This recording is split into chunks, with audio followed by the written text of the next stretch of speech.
So now would be the bad time to have a hot mic moment. Aren't you always having a hot mic? Oh, I mean, true. Look at this. What's going on? What's going on, Vancouver? It's your man, K Ski, aka Bars by Bilal, also known as the Black Wali, or you can just call me Ak. And welcome to Beyond the Lyrics. And I'm excited for this week. We have a couple of special guests who I'll introduce shortly. Yes. Normally, my man Cavill One is in the co-pilot seat, but he's running a little late, so he'll come up here eventually. And my engineer isn't here, so I had to figure it out by myself, but luckily it wasn't too much to figure out. And so this week, we going into that battle rap zone. Absolutely. I'm excited to talk about it. So my first guest, who needs no introduction, isn't that what you said? So I just feel funny because I just feel like I'm just calling you Mike. Is there like any... I mean, so here's the thing. I would never be mad about Mike. You know what I mean? So those who listen in, hello. My name, Red Shirt Mike, a.k.a. Main Event Mike, a.k.a. Wise Blasphemy. But we don't talk about that one. Understand? Ever. But yeah, no, I run Set the Bar Entertainment, which is really the only written battle league in BC, really, that's currently active. Yeah. And probably the premier one west of Ontario as far as Canada goes. So, you know, we've been active. We've been throwing a bunch of events, and I'm excited to talk about it. Okay. And so me and Cavill, we met up early in the week, and we were talking about battle rap and freestyle. There's a couple of things. First of all, can you clarify, is battle rap always freestyle, or is that two different things? Because it seems like there's a lot of preparation when you see cats. Oh, yeah. Absolutely. Yeah, I've got no problem clarifying. So battle rap right now, I mean, you can have freestyle battles, you know, I mean, the spirit of hip hop type stuff. Like you're forever, you know, at the party, you're gonna have a couple drinks and you want to prove that you're better than the other guy. Yeah. That's always going to be a thing. At least I hope so. I don't want that to go away. But as far as like the main battle rap scene that goes around right now, it is a cappella. It is pre-written. It is prepared. You have time to prep your material for your opponent so you can give sort of the best performance ever. Yeah. And honestly, that all stems from, you know, if you look at the North America from that 2006 to 2010 era when, you know, people were doing, you know, Tourette's, you know, BET Fridays or Freestyle Fridays, all those, you knew who you were battling. So it was freestyle, but like not really freestyle. Yeah. You know what I mean? Yeah. So, you know, once it's at the point where people are secretly writing for each other, you might as well just say, by the way, how's cussing allowed on here? Are we allowed to cuss? Oh yeah. All right, cool. You might as well just say fuck it and just like, you know what? Let's just embrace writing. That happened with a league called the Elements League in Nova Scotia, and then was picked up by Direct for a league called Grind Time out of New York. And turns out written a cappella battles are super crazy, and it just popped off. Yeah. Kava has sent me a couple of links to some of your battles, and it was dope. It was dope. I love the performance of it, and you know, for me, like people know, I call myself a young old head. All right. And you know, I came up in the late '80s. I'm from New Jersey, you know, and we used to always battle. You know, that was part of. Oh yeah. When you start writing and stuff, and cats. You know, I'm sure it's a little different now, but you know, back then it was just all about, okay, you get in, show what you got. Yeah, you know, absolutely. And one thing, I was doing some research, and I want to see, even if you know this.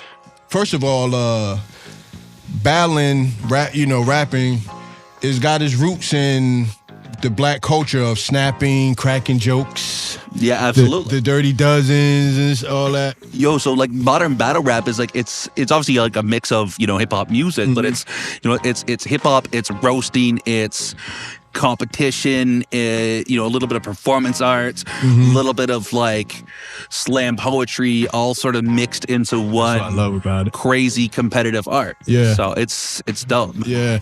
And see, I just remember as a teenager, you know, you had to have thick skin because You get with the person who really knows how to roast, he gonna make you feel bad about yourself and stuff. And Yo, facts. so but it was just cool to be able to see people take that wit, and transfer it into this art form of rhyming. Just especially when you think about you only got certain amount of bars or certain amount of space to convey certain things, and just to see people able to transition from cracking jokes and those type of things and throwing it into rhyme. But now it seems like it's more than just rhymes. With some of the stuff I saw from your battles, it's performance. Absolutely. It's cool because you can tell when somebody got the crowd in their hands, and even just the little pauses that somebody take. It's like a comedian, just timing. Absolutely. You can't skip those beats, like those whether it's to add on to a cadence, whether it's for comedic timing, or sometimes it's like if you're like me and a little bit out of shape, you plan your breaks, so you can have a little bit of a breath in there, and you're good to go. It's absolutely like making sure you nail your cadences and nail where you want those steps to be. That's a huge part of the art. And it's funny because I'm one of those people who considers like battle rap that next level of lyricism. If you're someone who talks about, I love hip hop because I love lyricists, battle rap is where you should be. Don't get me wrong, like respect, there's a ton of amazing lyricist artists out there. But like as far as pure like wittiness and punchlines and always having a message to say, because we're talking about something where there's no beat to hide behind. There's no hooks. You don't got to worry about like are they going to play this in the club? Because they're not going to play your battle in the club. And if you think they are, you're nuts. You know what I mean? So like I think like absolutely like that's that level of lyricism that you see in there, and then you have to mix it in with having that right performance to match it. And one of the things too, me and Kava was talking about, we were kind of wondering who, because there's always this thing about how battle rappers can't make songs and music. So we had me and Kava and my man Raj Def Beats Costia. We were talking about that. And we were Kava was trying to think who was some dope battle rappers that were able to make, hit songs and this and that. And the only one that I could come up with just off the top of my head was Cassidy. Oh man, you missing a bunch. We can speak on this. Just to undermine the premise of the question for a second, let's just get Haas out for no. I'm joking with you, but let's be completely honest. 90% of rappers can't make good music. Like it has nothing to do with battle rap. Like you and I are both like, I know for a fact, like, we just like started kicking it a few minutes ago here, but I know for a fact you, like me, have been to at least 100 shows where you are sitting there and like, I don't know what this person is doing on stage. That has nothing to do with battle rap. It's just always funnier because people get these platforms with battle rap, and so people like sometimes will go check their music out and discover they can't make music. And it's like battle rappers can't make music. No, just most people can't make good music. You know what I mean? Making good music takes time. But as far as like battle rappers who make good music, honestly, there's a huge spread. So if we're talking like mainstream appeal, I mean, the biggest name, even bigger than Cassidy, has to be Meek Mill. Meek Mill came from the world of battle rap. Absolutely. And so like that's the thing. You look at Nestle was a guy who was popping off out of the ATL scene in 2000s, and he came out here in 2016, 2017 to battle and shit like that. You had half of the Cannibal Ox team were battlers. Guys like that. Even right now, you've got Eddie I out of New York is making great music. Ilmac out of California, or out of Portland. Sorry. You don't want to call Portland, California. Everyone gets mad in the process. It's not good. Ilmac makes incredible music. Big K, Geechee Gotti. There's a lot of dudes. Free Sue Surf. Sue Surf is a guy from URL, which is like the big league. Sue Surf, isn't he from Jersey? Yeah, absolutely. But he battles on URL, which is New York. Although post-COVID, they've spread out a bit, but that's a whole other conversation. But there's a lot of guys who make really good music in battle rap, but I will not deny that there's a lot of people who make absolutely atrocious, terrible. Like, I want to cut off my ears right now. That definitely happens, but that's just not a battle rap exclusive. Yeah. You so on point with that. It's not just battle rap. It's just hard to make, good music. Oh, and just so y'all know out there, you're gonna hear some music in the background. There's a high school orchestra. It's actually just me beatboxing. Yeah. Well, we might spit some bars, and once they drop that percussion. They're playing the Mozart, da, da, da, da, and we're just like, I got the bars. Now, again, me coming up, when I think of battle, this one was a little bit, I ain't gonna say a little bit before my time, but apparently one of the first big battles was Kumo D against Busy B. And I know we going way back. We going way back. Way back. That's like, it said 1981. Yeah, absolutely. And which that tape, I think there's some footage of, or a cassette tape of that battle. People recorded that battle, and from my understanding, Kumo D got busy. Oh man, I actually have never seen that one. I got to go back and try to find that. Yeah. Someone's got it up on YouTube somewhere, man. That'd be pretty dope. Hopefully, but one of the first battles that I witnessed, as far as music, battling through music, is you had Salt and Pepper when they dissed Dougie Fresh and Slick Rick. Yeah. The Supernatural. Another big one was Roxanne Shante. I think Roxanne Shante was battling everybody. Yeah, facts. She was battling the real Roxanne. She was battling who was there? Sparky D. Like, this is old school right here. Oh yeah. And but then you had KRS-One and MC Shan. Oh, they were going at it. Yeah. The Bridge and South Bronx. Absolutely. You know what was so crazy was I went to a show in high school at the War Memorial in Trenton, New Jersey, and it was BDP, KRS-One, and MC Shan was there too. Okay. And MC Shan went on first, and he was performing, and he told the crowd, he's like, when KRS-One get on here and he say South Bronx, I want y'all to say kill that noise. Yeah. Right. So crowd was all right. So when KRS-One get on, he rocking the show. And so when he started singing South Bronx, you started hearing this little muttering, kill that noise, South Bronx, kill that noise. And what was so dope about KRS-One, he heard it and he was like, all right, come on. Give me that energy. Yeah. South Bronx, kill that noise. South Bronx, kill that noise. And then he went into The Bridge is Over, and everybody was like, oh my goodness. Oh, that's crazy. The bridge is over. Bye-bye. And the crowd just lost it. So again, when you talk about performance, being able to play to the crowd, how important is that when it comes to battling? I mean, playing to the crowd is obviously, like, you want, at the end of the day, you are one person. The crowd is however many people are in the crowd.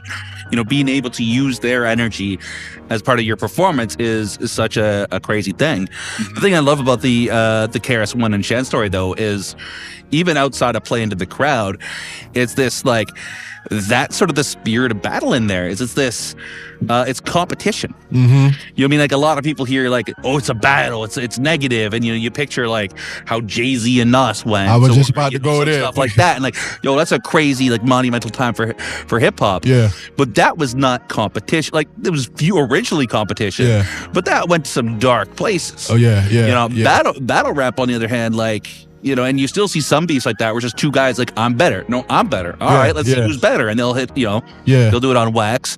Battle rap is just doing that in person. Yeah. It's, I think I'm better than you. You think you're better than me. Let's find out. Yeah. You know what I mean? And I love that energy. And get back to your question, I think it's super important to use the crowd and be able to feel the crowd. Because yes, like, footage matters. Every battle's filmed now. Every battle comes out on YouTube, usually on like Twitch or another platform, Caffeine, whatever. Like, the battles come out. Yeah. So like, if the crowd was obviously biased against you, people are gonna find out real quick. But if you can't connect with the crowd, you're probably not going to connect with people over a screen either. Yeah. You know what I mean? So That's you true. got to figure out how to do that. That's Yeah. a huge part of the performance. From your experience, have you seen a person come and kind of in the beginning may not have got the crowd in or lost the crowd, but then at a certain point they were able to just flip it? Are you talking like over one battle, or are you talking like over a longer period? Talking about one battle. Oh yeah, in one battle. So I mean, here's the thing: a lot of the times when you're battling out of town, you are battling in a hostile crowd. Especially some scenes more than others. I know you said you were originally from Seattle, New Jersey. You're But from I Jersey, was- sorry, I but was you were down in Seattle for a Seattle, bit. yeah, You were talking yeah. before this. My bad. Yeah, all good. And I remember like the first time I battled down in Seattle is like, I'm battling a hometown guy who they're thinking is next up. And, even before going up there, I'm hearing like, yo, he's going to kill you. This dude's about to destroy you. I'm like, all right, let's see. You know what I mean? And so like, even you watch that battle off the like initial, there's some like nervous chuckles at people at what I'm saying. And then once I got like 45 seconds in and okay, this dude's cooking. Yeah, yeah, like, yeah. You can definitely win crowds over. One of my favorite local guys for doing that is a guy named Copacetic who loves to play with crowd reaction. That's one of his interesting things is that he will intentionally lose and try to regain the crowd. Okay. I mean, we've all seen some comedians who do stuff like that. Yeah. The classic Aristotle joke, or aristocrats, not Aristotle. The classic aristocrats joke, which is like you say the most obscene things to try to lose the crowd. It's the same punchline every time, and then it's can you follow up the aristocrats joke with something good enough to bring the crowd back? And it's the same thing in battle rap. Is you can absolutely like if you heat up, people are gonna realize it. Yeah. That's what's up. So So I know you've seen it as well, I'm sure, with like local acts. I always find it interesting to look at like how do people interact with crowds. Yeah. Because I know you said you're the young old head. Yep. How often have you seen that over the years of touring and that of acts who like maybe not in a battle, but in music their first song will hit and you're like, yo, what is this idiot doing? Yeah. And then second and third song hits, like, okay, I get it now. Yeah. You know what I mean? Like that happens, right? Like I'm sure you've seen that. Well, I know a buddy of mine down in Seattle named Sonny Bonaho. So let me paint a picture for you. First of all, his name is Sonny Bonaho. And Phenomenal name. Phenomenal. Now, this is a Asian cat. He would go on stage, he would have a football jersey on. Okay. Shorts, cowboy boots, and a cowboy hat. And this is early 2000s. Okay. All right. I'm rocking with this. So when he get on stage, people is like, what's going on here? But when he started doing his thing, and the thing about Sonny Bonaho was that he was kind of in line with like Bizarre from D12. Okay. Yeah, matter of fact, they got a song together. So just like shock value the whole time. Shock value. Okay. But just when you sitting there and you see this Asian cat come up with a football jersey and shorts and cowboy boots and a cowboy hat. I mean, that's shocking. Absolutely. Yeah, so, the crowd was like, okay, what's going on? And he had dope music, and then he had the comedy side and kind of the shock value, you know. Absolutely. Okay. So even though the crowd was kind of skeptical in the beginning, after him doing this thing and a great performer.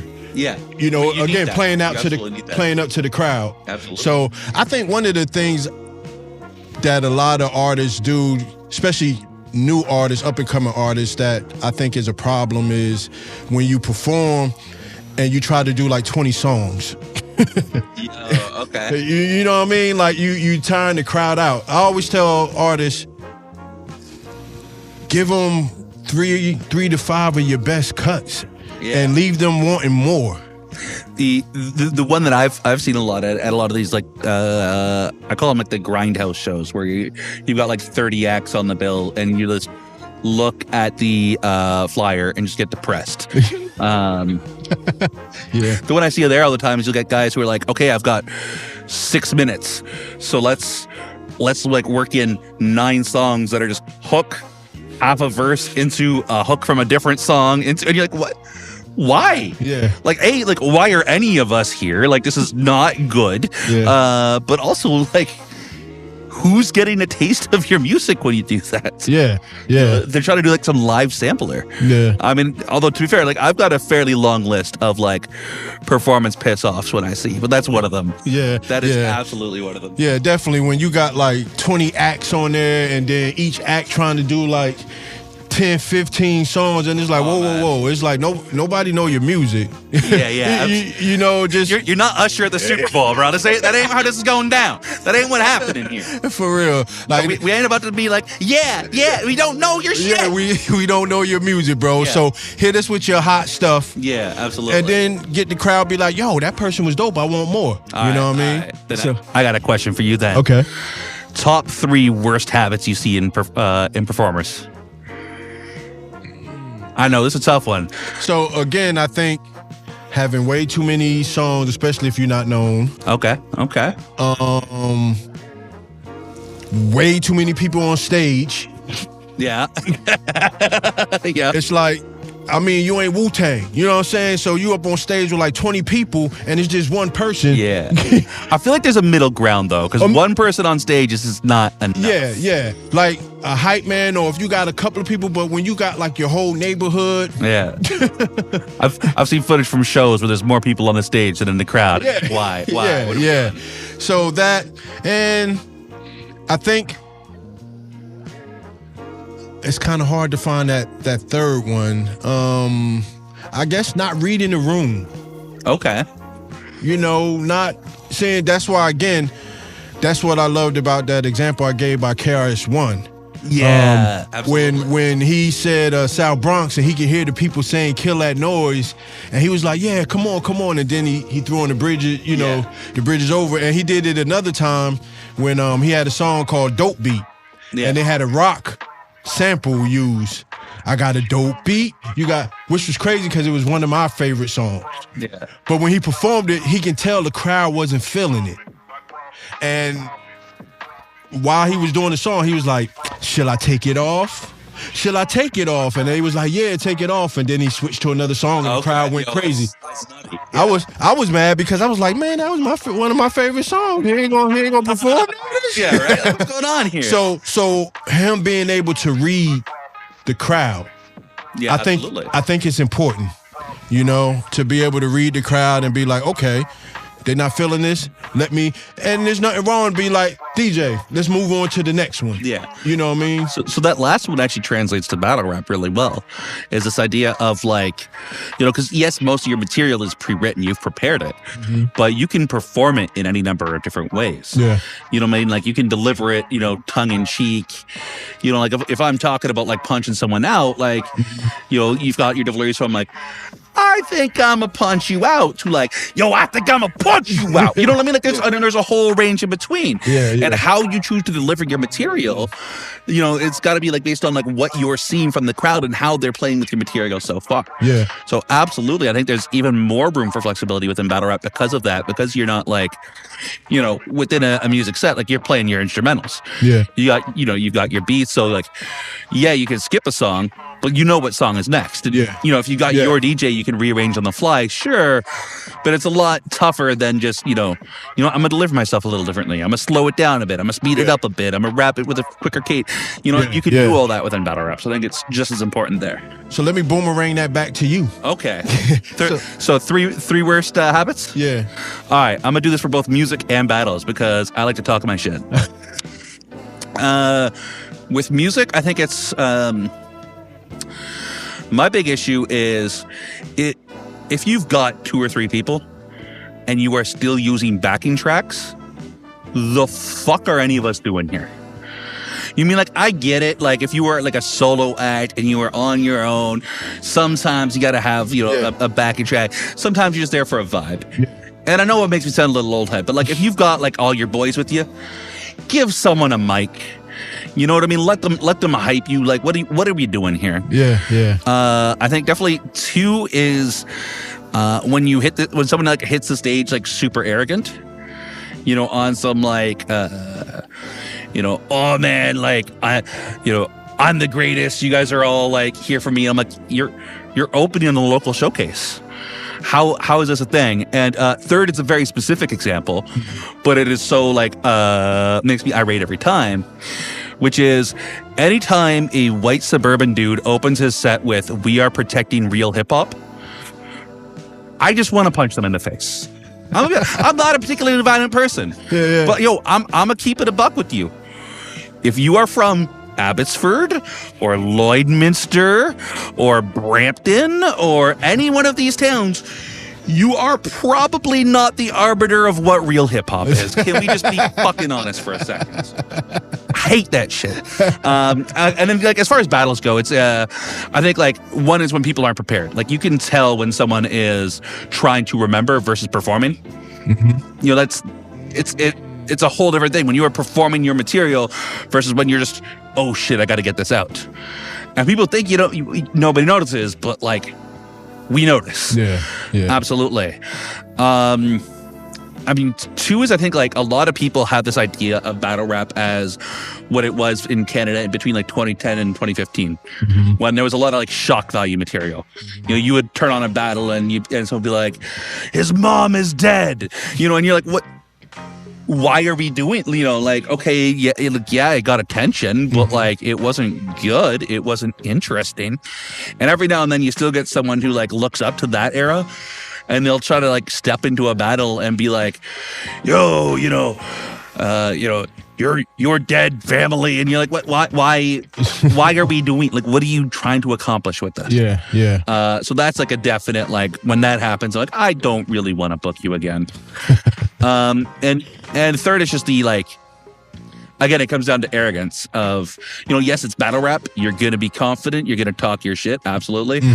But if you just lost the battle and you're telling me you need a better opponent, then I'm kind of, you know, because guys are always trying to get that next look, get that next step up and you know, find their place in the pecking order. Like, sometimes you just need to acknowledge where you are right now and just work on getting better before you work on how people perceive you. Yeah. So I'd say those are the three for battle.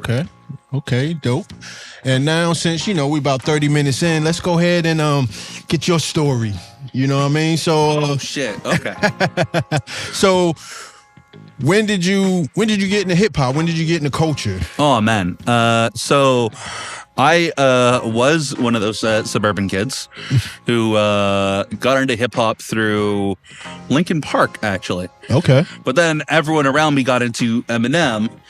And I had a lot of people by a lot of people, I mean, I had parents who were on the, oh, you can't pick up an Eminem album.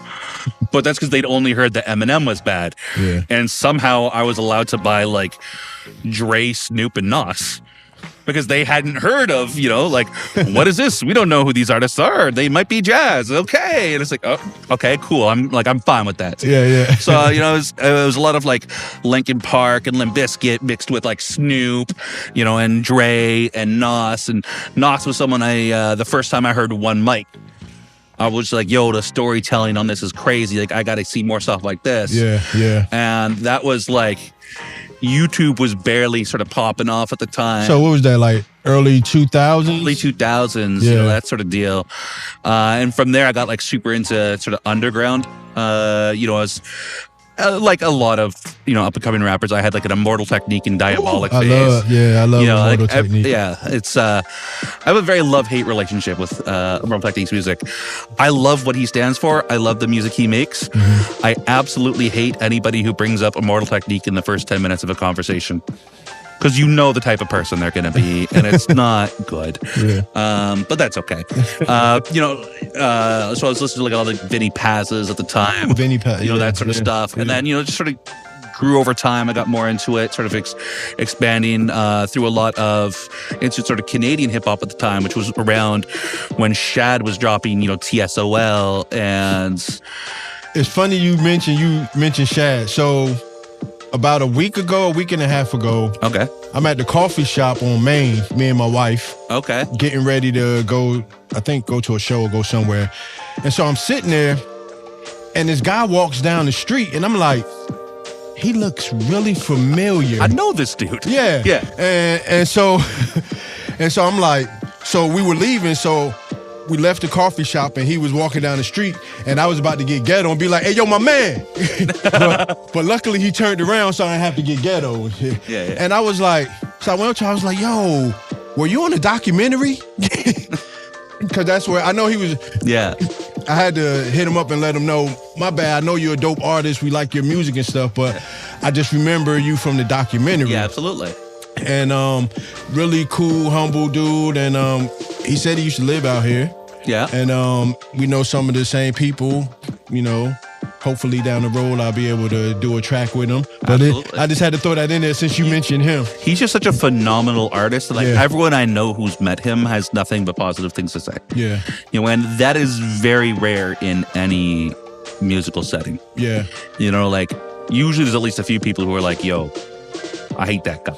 But like, no, everyone who's met Chad is like, yo, phenomenal human being. So like around that era, I was listening to a lot of like, as I said, Shad, Chaos. Okay. You know, that was around when like Point Blank was releasing Born and Raised. You know, it's like some Canadian stuff. You know, at the same time, I was also, you know, still somewhat on that underground tip. You know, sort of mixing it up. And around that era, because I was a trumpet player growing up. Okay. So I was into hip hop, but I was a trumpet player. And then I very quickly realized as like high school ended, I was entering university era and all that. I'm like, yo, like, I don't got a place to play trumpet anymore. And I'm also mad over some extremely petty shit that we're not going to talk about right now. So I was like, you know what? Like, I still need to be involved in music. And, you know, I said, I think it was, oops, I should stop touching microphones. You know, that was right around when TSOL dropped. And I was like, yo, like, I love this. I gotta try my hand at that. So I was sort of online making music for a number of years, you know, with some friends who were immensely more talented than me at the time. They were much further along in the journey, who are all popping off right now, which is really cool to see. But I started online for a while. From there, like I think I was making music for like 3-4 years before there was a guy on the site I was on who's like, yo, we're running a battle tournament. And it's a whole different format there. It's, you know, you got 3 days to come up with your material and wrap it and mix it and you know, send it back. But from there, like, yo, battle rap is kind of cool. Yeah. What's going on here? And from there, I went, so like after I got knocked out like second or third round in some of these tournaments. I did okay, but not, you know, didn't win. But I was like, yo, like, I wonder if there's any in-person battles around here. And I was looking up battles, and the first sort of a cappella battle I saw was a 2-on-2 battle out of Florida. Star Eater and Franchise versus Real Deal and Fresco. Real Deal still an absolute workhorse. Fresco and Star Eater both turned into a little bit of a not so, you know, there's some messes there. And in Franchise, I think like ended up like 2 years later accepting this big job or something like that, that he couldn't battle anymore. But I'm like, yo, this is extra dope. Yeah. This 2-on-2 a cappella. You know, you've got the crowds, you've got that energy. I'm like, that's sick. So I'm like looking around. At that time, they were announcing Dirtbag Dan versus Mad Child was about to happen in Toronto. I'm like, yo, Mad Child. It's like Swollen was another one of those Canadian artists that I was listening to. And so I'm like, yo, Mad Child, that's kind of cool. So I like ended up watching all the battles from that event and, you know, come up with a whole bunch of new favorites. And sort of, oh, this is dope.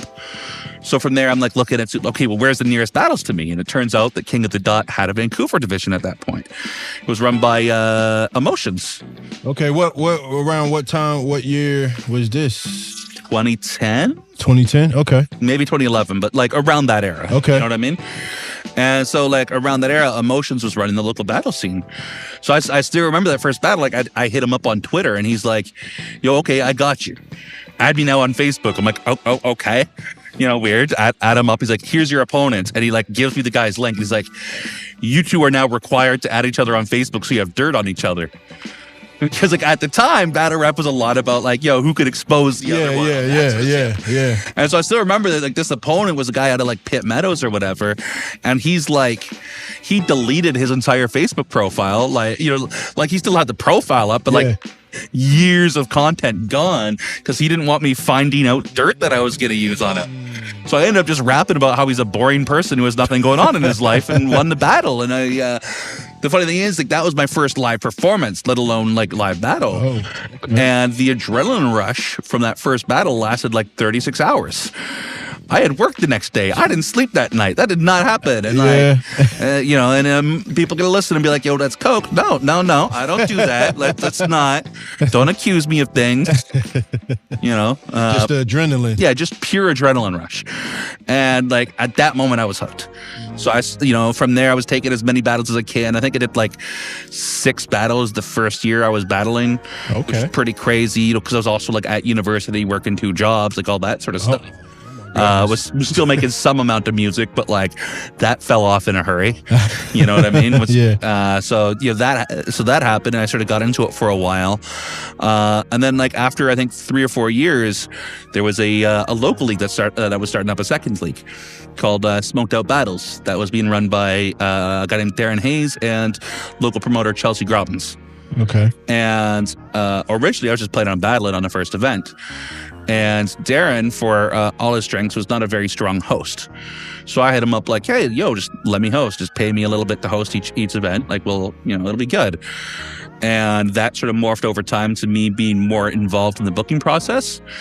And then, long story, lots of drama occurs. And eventually Darren walks away from the league. And now it's, that it was Chelsea and I running it for a bunch of years. And so we had grown Smoked Out Battles to be like a cross-country thing, where we had like events in Alberta. There was divisions in Manitoba, Thunder Bay. We ran a couple of events out of Halifax. We were running stuff out of Nanaimo. We did, I think, 3 events in Bellingham and Washington. Okay. So it was we were expanding pretty good. Yeah. Unfortunately, it turns out that when you've got a lot of growth going on, sometimes the standards get a little lax with who you allow into the circle. And I, at the time, had a lot going on in my life and didn't weed out the people who needed to be weeded out early enough. Yeah. So that sort of fell apart eventually. Life happens. Yeah. So Chelsea and I sold it to a guy who was a problem, who then 6 months later fled the country on sex assault charges. Oh. Yeah, that's a whole mess.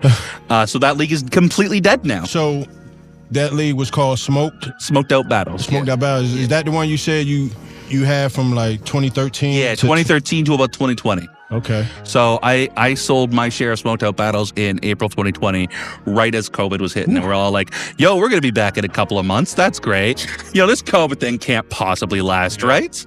So like, that was great. So we did that.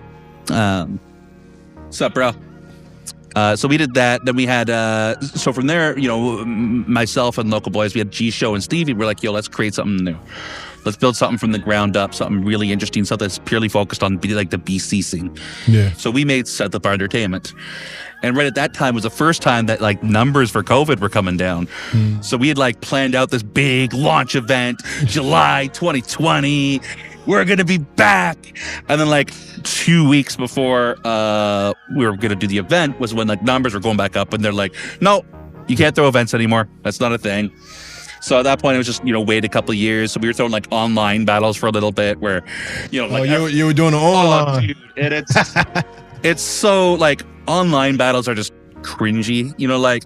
They're a good way to get the reps in when you can't do anything else. But that's, looking back, they weren't good. Yeah. You know what I mean? They were fun. We had a fun time, but it wasn't good. So how was that format online? Did you have, like, was it like a Zoom where you had 2 people? Nah. So now there's people doing that on like Twitter and Twitter Spaces it's like a live battle. But I was trying to run it as like events.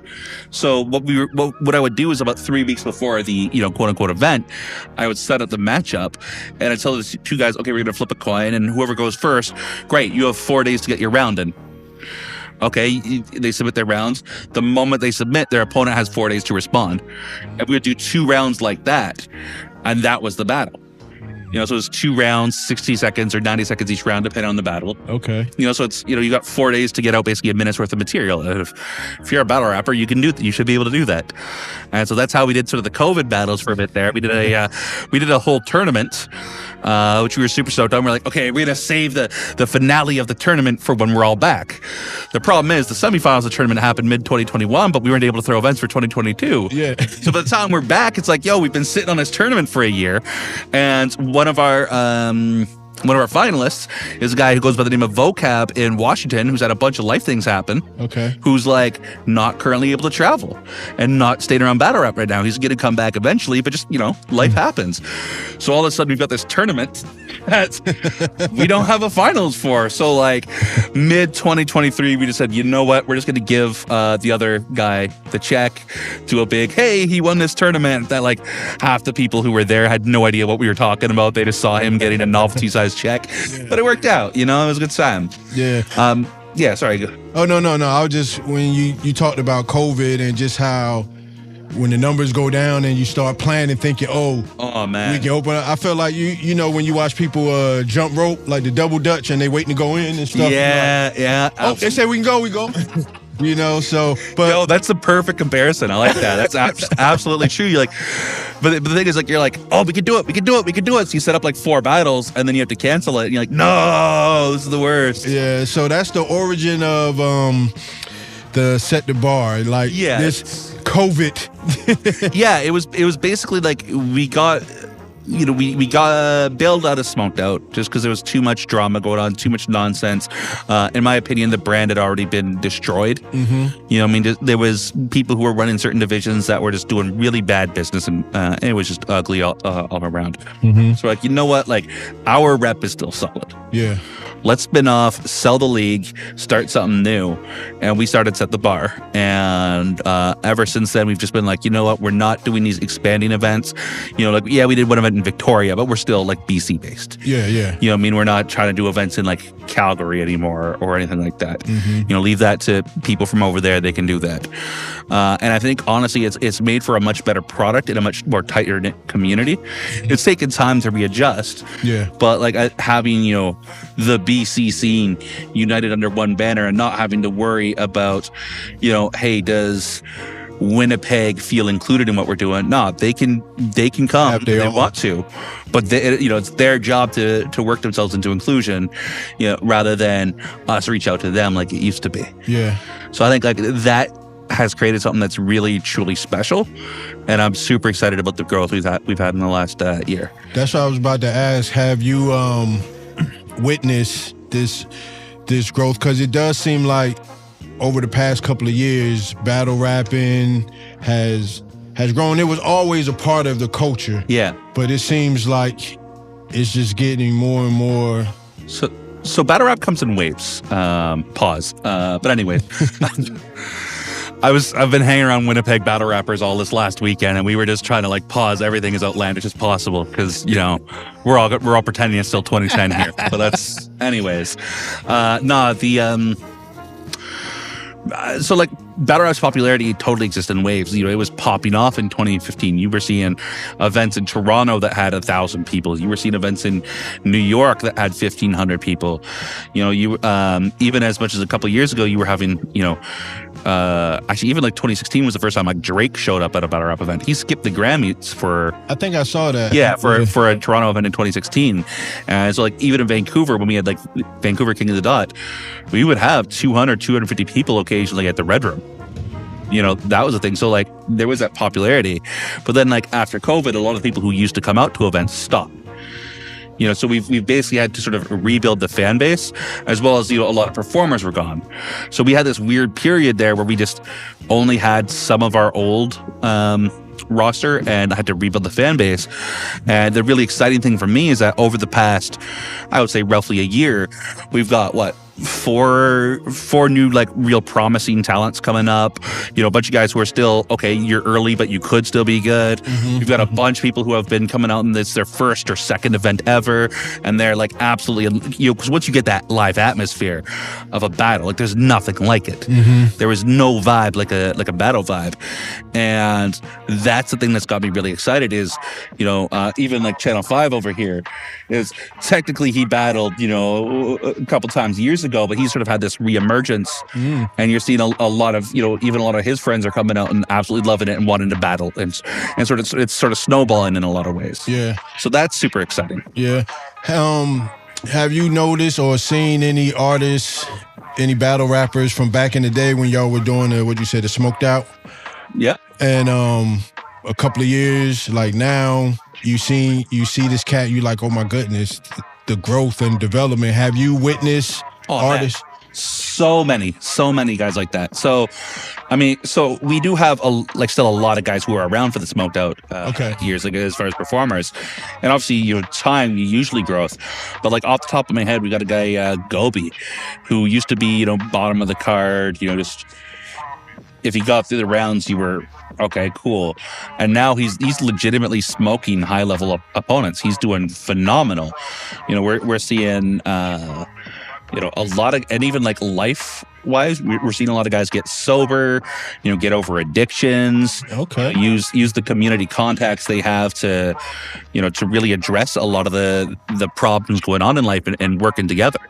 So that's dope. And even beyond, so yeah, both from performance levels, I could go on for a while. Like our Bar J's gotten a lot better. Shine 9, it's been really fun to see Mike Wild come back as a performer. Creative just battled Carter Deems, who's a guy out of Atlanta who was on Wild and Out, big name opponent, and Creative just arguably 3-0'd him, like arguably beat him clean.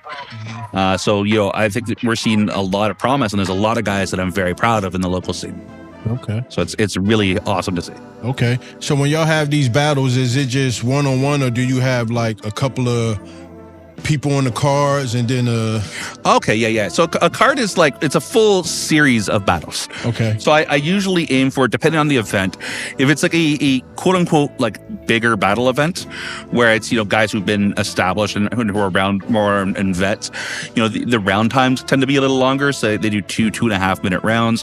So I aim for 6 or 7 battles. Okay. For the series that we've been calling the call-up season events, which is like getting a lot of newcomers, their reps, and then some of our guys who are in that middle zone between being main carders and getting them their first main events, so they're used to battling later on in the night.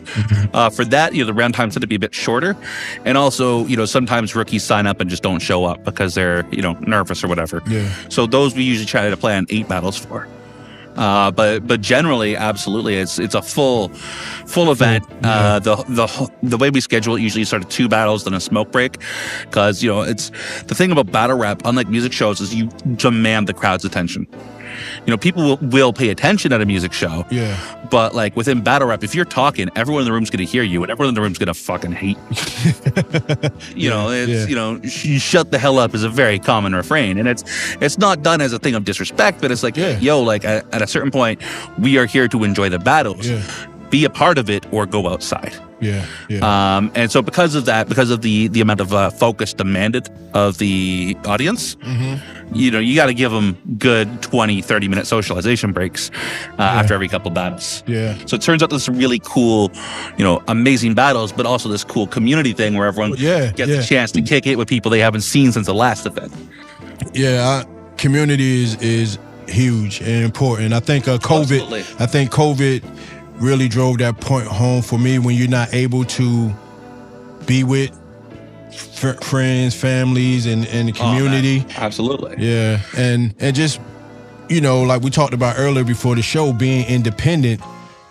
When you have a community, you can draw from, whether it's resources, information to help grow whatever it is. Absolutely. And like the thing about battle rap is, yes, it's not like a one-to-one translation for music, but you get good quality footage. You get, high quality photos. You have, a lot of name recognition for being involved in the local battle rap scene, because not everyone is built for it. Yeah. I've heard every excuse in the book from people about like, yo, I'm too tough. If someone talked to me, I'd have to swing on them. I'm like, no.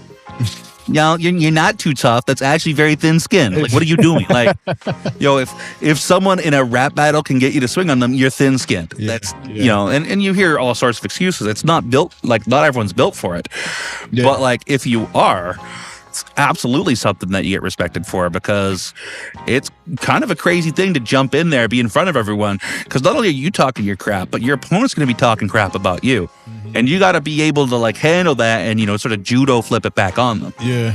And I'm just thinking about the preparation, because me as an artist, like when I know I got a show coming up, I get my rhymes in my head and, make sure, because like you're saying, you don't want to be sitting there trying to remember your rhymes. You want to perform. Absolutely. And, it's different when I'm in the room rehearsing and my cat on the pillow, and I'm like, put your paws up and shit. but it's different when Stop talking about him. He's here.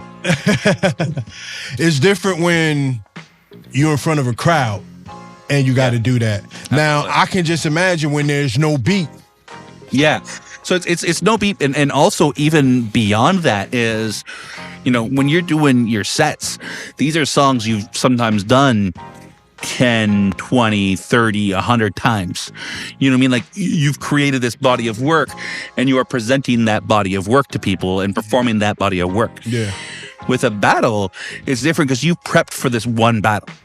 You are not presenting your greatest hits of bars. You are presenting like, this is what I wrote for this opponent to perform on this day and never again. Mm-hmm. And that makes for some, like, every battle is a completely unique moment. And I think that's really a lot of what makes it special. Yeah. So my man Kava and Costia, they showed up. Kava, you want to jump in this seat?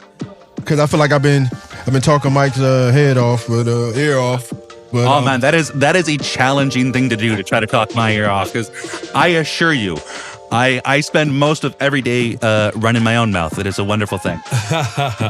That's facts. I can vouch for that as well. You've seen me on job sites up there, like on the boom lift, nobody within 50 feet of me, still just talking. You know, like that's. Yeah, exactly. It's really the important thing is that I can appreciate how good my voice is. Yeah, well, somebody is. Yeah, somebody has to, Okay, so I'm here. I'm a little late. Sorry to our fans and followers, and definitely to our guests. I've learned from this lesson, don't try to make everybody happy. It's okay. I understand you hate me. We're not supposed to say this shit. Oh.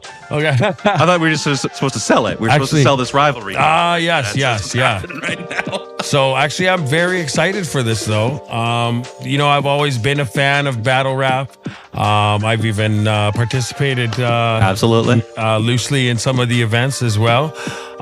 There's such a huge growth now, man. Like, congrats on the Victoria card. Yo, Victoria was wild, bro. I was just mentioning that Creative's a guy who I'm super proud of. Yeah, because of that battle and his personal growth. Mm-hmm. But that whole Victoria card, that was, we filled out the Victoria Event Center. We had, there was 4 amazing battles on that card. Yes. A couple of them weren't quite what we wanted them to be, but that's just the nature of live performance. Yeah. But you look at, Creative versus Carter Deems was an incredible battle. Yes. Hope Rich versus A+, incredible battle. Yes. Shine 9 versus Revron, incredible battle. Like those. That one I haven't seen yet, but I'm very. Oh, that one was really. Very. That curious. one. Was I heard that is arguably was the one up there for battle of the night. I think so. I think like it's very obviously like anything else in battle rap. It's very subjective. Mm-hmm. I think like when you've got guys who are very bar heavy and. I hate the word lyrical, but like we'll use that word, like as long as you don't follow it up with miracle. No. If you're using the word lyrical to describe something, there's a problem. Yeah. Unless you're like, I don't know. Yeah, no, listen to instrumental and lyrical music. Okay, you can use it in that one specific sentence. Mm-hmm. Great. But no, like there was the pen game in that battle was crazy. Yes. Both those guys are incredible writers, and they don't follow any sort of what's the word I'm looking for? Predictable. Like yeah, they're not predictable. They don't follow a template. Yeah. They're not cookie cutter. They change up their approach every time. Mm-hmm. And it's something I really appreciate about both of them. And they had an amazing battle in front of a lot of people in Victoria who had never seen that sort of battle before. Yes, and it went off well on the island. That is the other thing that I think was very impressive about that. Because Vancouver has a pretty healthy following for battle rap here. On the island, it's just a smaller pond, so it's kind of harder to get. I feel that, but I also feel like we can't really diminish Victoria, mm-hmm. given that like that's where the original roots are from, right? Battle at the Bridge. Well, Battle at the Bridge was one of the original. There was that, and then there was rent money battles coming out of Vancouver. Yes, but is that the evolution of Set the Bar, or is that where? That's way before. That is, we're talking old school there. Or is the Bridge where Set the Bar's original roots are from? No. So, okay. So I mean, Set the Bar comes out of, and we talked briefly about the history earlier. Smoked Out. But yeah, Set the Bar comes from the ashes of Smoked Out, which was itself originally basically a feeder league for King of the Dot Vancouver. Okay. and it grew into something more than just a feeder league. Absolutely, it grew to be a cross country. But when it first started, it was, hey, we have too many battlers to be on King of the Dot all the time. We should start another league. Yeah. And yeah, it grew from there. So, the Battle of the Bridge was a thing. There was a little bit of overlap. I think my fourth battle ever, I main evented for the first time at Battle of the Bridge in Victoria for their last event ever, because things went horribly, horribly, horribly wrong. Which, tends to happen, but that's well in the past, so we don't really need to rehash all that happened at that. Yeah. Let's just let the Band-Aids stay on some of these things. Yeah, absolutely. One thing I wanted to ask is, keep in mind, I haven't been as into the battle scene as, some of the most dedicated, you're a historian of this shit, right?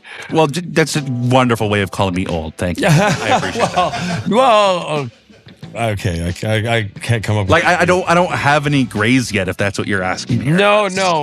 Well, what I wanted to really get on was, there used to be, at least from my perspective as a third person outlier watching, who was a fan, there used to be a real power imbalance between the East and the West. I always felt like it was much stronger. The scene was much stronger out there. It slowly started to pick up here right before the pandemic. The event, I can't remember which one it was, but Rev Ron battled Bar J. I actually helped Rev Ron prepare for that battle. I'm trying to remember what event that was. That wasn't...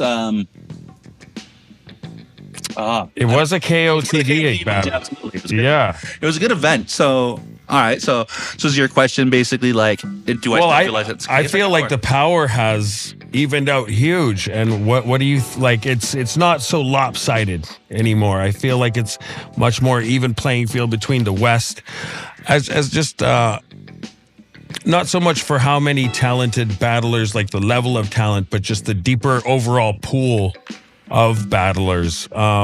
I feel like there's not as much a gap between the West and the East. What are your feelings? I'll say this. I'm confident in my roster against anybody.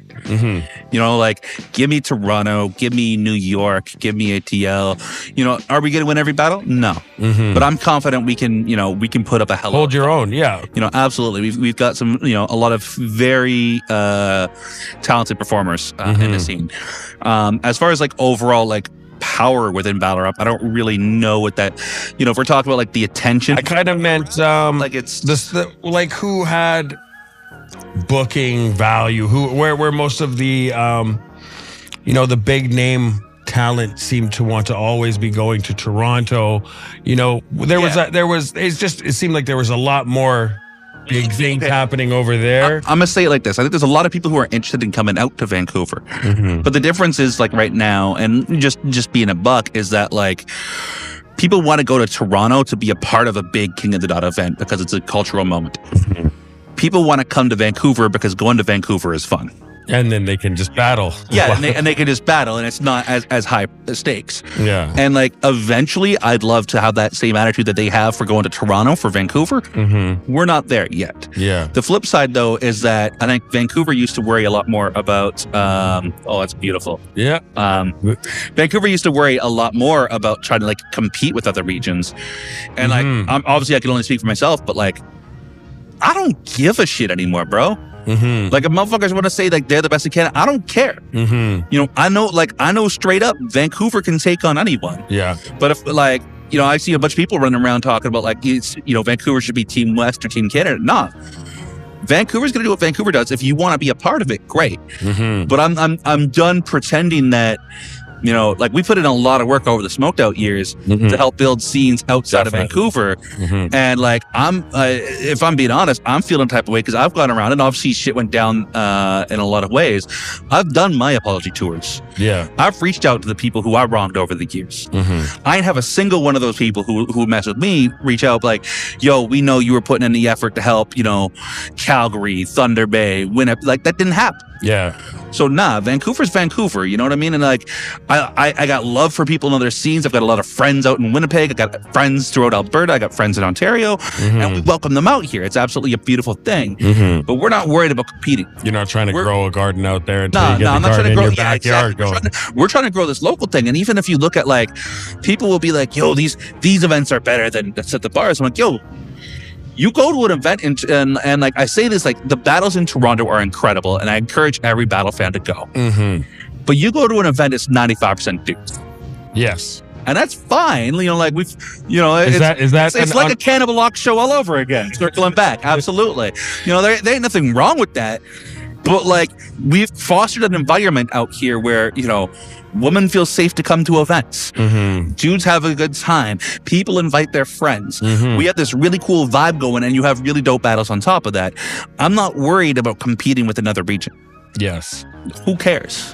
Well, for the battle fans in Canada, would you ever entertain, or what do you think the plausibility of maybe an East versus West big event? That's on the East. So I've tried to make that happen.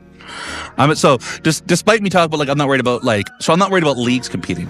I think it's very interesting to have battlers come together and compete. And like I'm on record, and I'm glad like I'm out here right now. We got the camera on. Make sure we clip this one later. You know what I'm saying? What I really want to happen is I really want to have an event where we have sort of the top 4, you know, non-KOTD leagues, because KOTD just brings in elite talent, incredible events. They're amazing. I'm not throwing shade, but they don't like book they're not like a Toronto league that books Toronto rappers. Yeah. You know what I mean? Like, I want Beast Mode that's a Toronto league. I want CRB that's Ottawa. You know, after they develop a bit more, I want, you know, Freezer Burnt out in Edmonton, and set the bar. You just had a battle out at Freezer Burnt, right? I did, absolutely. We can talk about that in a second, but like, I really want all 4 to put, like, let's put up 5-6 people each. Let's put together a little mini, like, not a tournament, but like, let's have a summit type event. 2 days, fucking everybody battles every other league twice. You know what I mean? And let's put something together. I think that would be really dope, and that'd be really cool for Canadian battle rap. I actually had a bit of a question I wanted to ask you about whether you thought it would be good. So, are you familiar with And One basketball? Yes.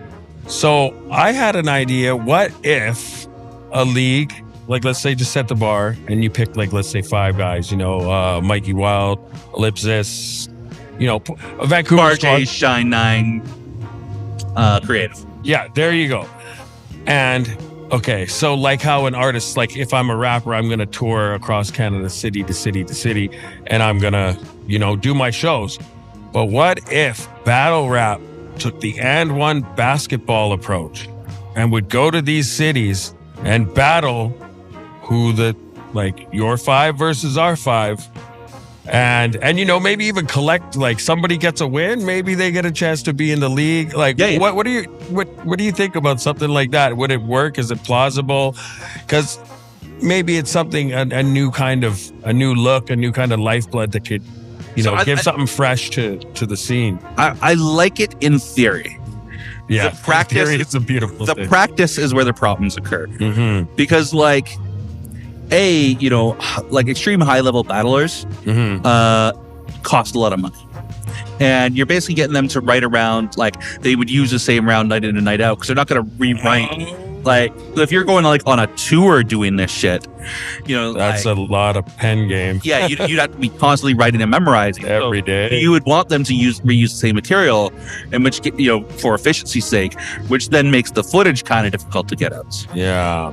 And the other problem on that is that, like, either the touring battlers, if they take it seriously, they smoke every opponent. You know, like I went to King of the Dot used to do something called they did the Champions Tour, which was, they went through Canada, hitting all the small towns and like little. I think I remember something like that. Willie B, wasn't he involved? Sharon came out. Yeah, Sharon came out. Yeah, Sharon came out. Okay. So I remember being at an event in Castlegar, and like, you know, shout outs Castlegar, by the way, beautiful city. Shout outs Peter Payne, great promoter out there. Yes, but a lot of the local talent was not good. And like, also, it's their first battles. So of course they're not going to be good. We weren't like nobody was expecting them to be good by battle rap standards, you know. And so like that's you put them up against each other, it's a fair fight. You know, it's sort of like as much as I love the N1 comparison, it'd be sort of like taking McGregor. Yeah. You know, around some various small towns. And so you think let's find out who the best bar brawler is and put them in the ring with McGregor. Like he's going to tune them. Yes, you know what I mean? Sure. And so I think it's. Is it worthwhile if it brought more fight fans to the fold, though? I mean, you're going to have a lot of people with severe brain damage, but that's a whole. So if we put that in a battle sense, if you go through Nelson, BC, and wipe Nelson, but it was sold out because all of these other battler hopefuls filled the room with their friends and fans, is there value? I mean, so the value would come in long term, like. Do battlers or do people want to come out to Vancouver for events? You know, because like if you're trying to do an event in, let's say, we'll use Nelson as an example. If you're trying to do an event in Nelson, you know, if it sells out, great. But now you got to keep doing events in Nelson, and you have to keep developing the Nelson scene. Yes. You know, unless people from Nelson want to travel to somewhere, you know, like a Vancouver or a Kelowna or whatever else. And that's not saying that like developing a Nelson scene is bad. It's just a lot of work. Well, it's strictly a numbers game. Resources, yeah. You know what I mean? Like there's probably 2 million people within 300 kilometers of us right now. True that. You know, like it's probably roughly right. Yeah. I might be off by a few 100,000 people, but there's a lot of people. Yeah. You know, and if you look at it like we have damn near 2 million people in there, but we have 30 active battle rappers. You know, if you're going out to a town that has 60,000 people and the nearest town has 40,000 people, but it's an hour and a half away, it's a lot harder to find consistent talent out of places like that. Which is why you have things like Rep Yourself rap battles, which has like I don't know if you ever saw Rep Yourself back in the day. No. That was a league that existed out of rural BC and rural Alberta. That was not good. It was not good. Almost every battle from that scene was very cringe. Did any of those battlers at all become, someone? So interestingly enough, have a promise. It's going to sound like we planned this, but Jay Fuller, who I just battled in Edmonton, actually came out of Rep Yourself. So that's kind of funny. And so like you did get a couple, but at the end of the day, like it's a lot of effort for not a lot of retention. I don't have the energy anymore to run 50 events for 1 or 2 new talent. You know what I mean? I'd rather just let's keep building here. Let's keep inviting people who are active around here. And like I've been sending out feelers to a lot of other local communities around here. And like, I know there's got to be people within various hip hop collectives and communities who are competitive enough to want to step in the ring. So that's, for me, the focus is on let's find more artists, whether they're rappers or comedians or poets in the vein of Coleslaw. Yes. Shout out to Coleslaw. Yeah, she is seriously one of the best and freshest things I've seen in the scene. Oh, dude, it's super unique. She's prepping for a battle right now. She is fuck it, I'll announce it. April 27th, she's on the card. I'm not going to say who yet. But she's prepping for a battle on that card. And the amount of work this girl is putting in to put something absolutely unique is insane. She's actually my girlfriend's favorite battler. I know Kim would kill me if I didn't come on and mention that she is a humongous fan of Coleslaw. Yeah. We have actually rewatched Coleslaw versus Caustic quite a few times. Okay. I was basically her favorite battle rapper against, somebody in my top 3. Yeah. So I'll say this.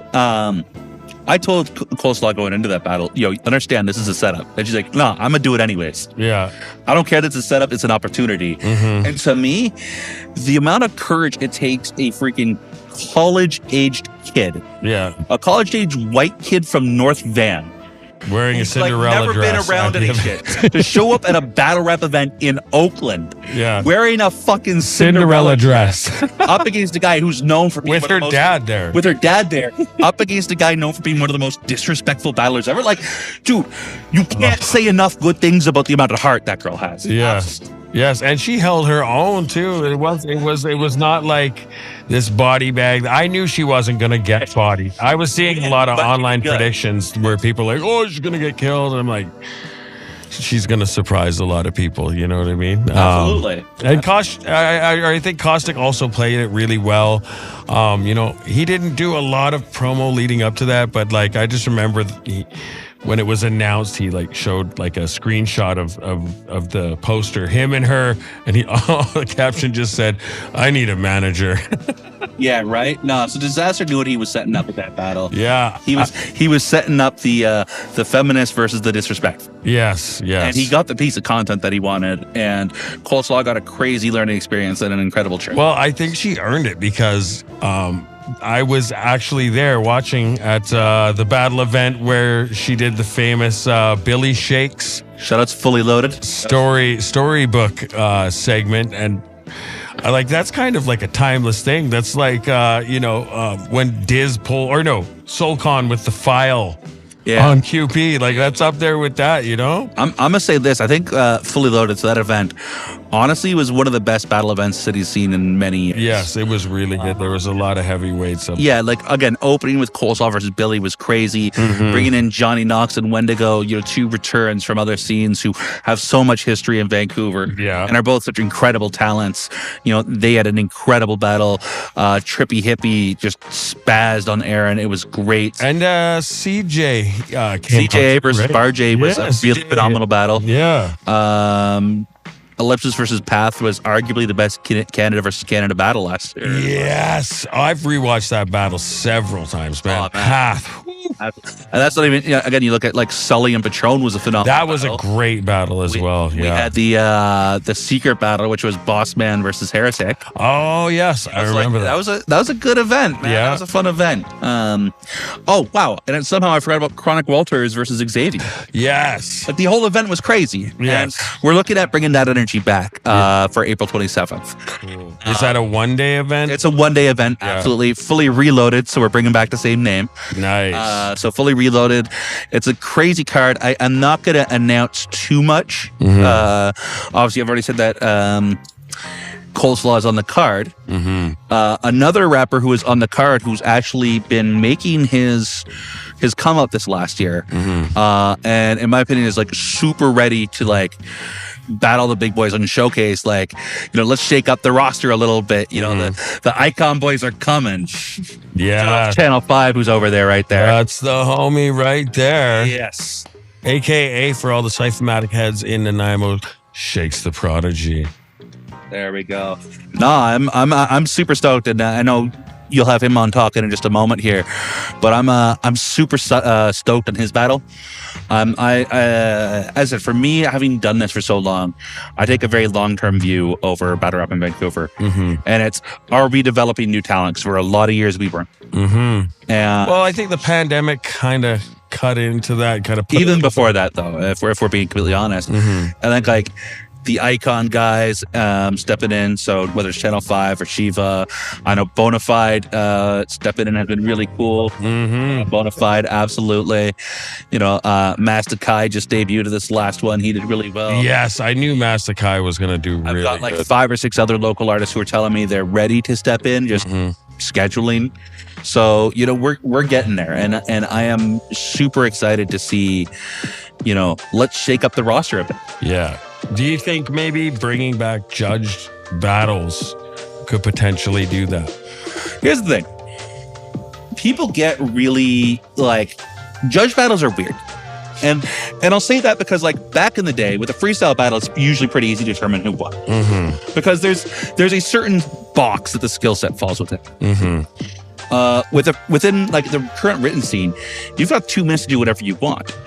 And if I rap for 2 minutes about how your dick is small and you rap for 2 minutes about how you're gonna shoot me, Yeah. like how do you judge that? You know what I mean? Like yes, I know Crowd reaction, I guess. But then it's like, who brought more friends? Yeah, I know. it's who. Yeah, so I'd never judge off crowd reaction. I think that's bad. So I'm a firm believer in, if a battle is like, if someone clearly wins a battle, we don't need the judges to tell us, Yeah. and if a battle is close enough that you need judges, That's who good cares? booking. Celebrate the fact that you got a good piece of, like a good battle. Yeah, You know, you and your opponent have created a really cool piece of art that will now forever be online. You know, at the end of the day, I think like, you know, it being battle rap and being competitive, yeah, you want to know whether you won or lost, but like, there's so many factors that go into, you know, whether you won or lost, which includes like how tired are the judges in that moment. Yeah. You know, we're not paying judges to sit around like analyzing battle bars. Well, Guys who've been drinking at the bar who have battled a few. I think the only guy who really kind of figured it out was, and I'm sure you know who he is, Nameless, from King of the Dots, with the K in front, Nameless. Sure. He came up with the judging system. And I remember I used to watch King of the Dot events and he'd be like, this is Nameless, even though they weren't judged, they were promo, they just kind of let guys come on after. Absolutely. And he would explain like this bar, this punchline, the way he set up, the way he, you know, built this scheme to this punchline. Oh, he put If so it much was work. analyzed like that, I think judging would actually be good. The only thing I would worry about is our battlers going to get cold feet and not, like there's going to be accepting less battle. I don't even care about the cold feet. For me, what I care about is like, you know, if we're asking judges to do like put that much effort into the process, they're not going to want to come to events. If I know every time I'm coming to an event, I'm going to have to like hyper focus and write down and take notes from battle rap. That sounds awful. Like I love that Nameless loves it. Yes. Yeah. But I don't. You know what I mean? Like it's great that it exists, but I would never ask somebody to do that in real life. And so to me, that's like, again, so much battle rap is subjective, and yeah, you can make these systems, but at the end of the day, like, so you weren't a fan. Oh, I was a fan of him doing the system because he wanted to do it. So when Grind Time was doing it, you didn't really like. I didn't really judging. care. Yeah.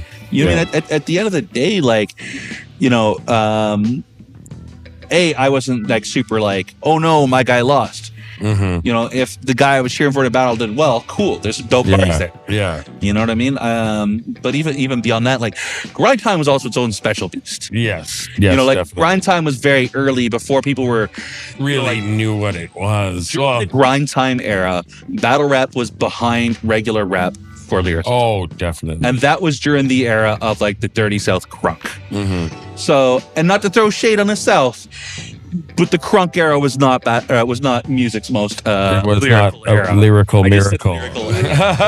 Christ. Yo, someone shoot me in the face. Let me find a URL rapper. But yeah, no, I just think like by and large, it's just what the hell was I talking about again? Well, just judging and the value, whether Grind Time. There we go. Oh yeah, Grind Time. Yeah. Yeah, Grind Time was just like, again, it was so early in the process. It was a lot of like, I slept with your girl. Whoa! Yeah. He went crazy. It's like, no, that was, it's. I have to admit though, as a sports guy, what kind of sucked me in at the beginning is like when they would show the names and they got like the intro and they got like their record, like Holohan 4-1, and his attributes are he can freestyle and this. I actually really liked that because it kind of it legitimized it for people who don't know what they're watching. You know, like we know, but like passersby in the street, it gives them a better idea of how to. I feel like what that speaks to is less of a need to judge and than a need for a narrative. And that's one thing I think battle rap has lost is that there's so many events going on all the time. There's no narrative. And before, when you had records, it's we have this 17-3 guy versus this 14-5 guy. You know these guys are good because of their records, and that wasn't the case because there was a lot of shitbags in those days. But we're gonna move on. They were But like that was the narrative. It's two guys who are at the top of their division going up against each other, and that was set up by the record. You don't need a record to establish a narrative, but I absolutely think we need to be establishing narratives going into battles. So I think that's what gets people really interested in what's going on. What is the most effective way to do that? Well, I mean, that's nobody's figured that out yet. So for me, I've like my plan for this year is for every like event we do is, when we talk about the battles that we've got set up, like I'm definitely going to be shooting some short form video content that like, this guy's this guy is this is why they're battling. I definitely think that has helped out. Even for the recent events that Set the Bars had. Shout out to Willie B. Willie B's commentary. Absolutely. I really, Shout out to Willie. For somebody like myself who's been immersed in hip hop pretty much, almost my whole life, it's very easy for me to get into Set the Bar or battling in general. But I think for the, unseasoned hip hop, person that's only listening to hip hop when the radio's got it on or something like that, I think making it a little easier to digest for them might help. And I think, like you said, setting the narrative. I remember one thing you said when I was working with you that one day. You loved the promo build-up for Hard Body Dreams versus Save the Whales. Yes. The battle it fell short because the promo was so good, battle. Right? But yeah, no, I definitely think, again, not every battle you're going to get that level of promo. But both those guys were shooting vlogs about how the other guy's a, awful person. I saw some of it. It did make, I was interested, man. I was super interested. It was a great way to build hype. Both of them killed that. That was amazing. So do you think a press conference thing for Set the Bar would be maybe something you guys would try? Or I mean, I'm not against it. I get my issue then again comes down to do we have enough battlers willing to do it? Because I have a million things I could do for promo. Yeah. It's, do I have the battlers and do I have the manpower to get it all done? And the answer generally is no. And so yes, I would love for battlers to be, release a vlog every 3 days leading up to the battle for, 2-3 weeks. Just talk about, I'm getting ready. My second round's done. I'm about to smoke this guy.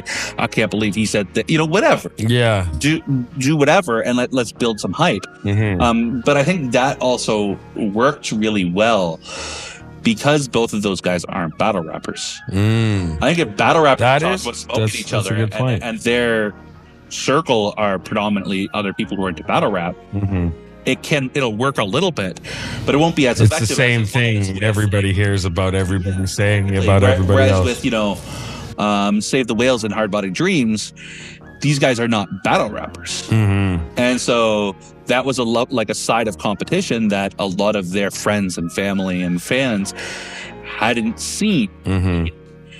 And that's part of why that popped off. That being said, I thought it was just massively executed, and I'd love to see that level of promo on everything. But I don't know that it would be as effective as it was for them. Will you guys do another collab with Icon in the future? I'm absolutely down.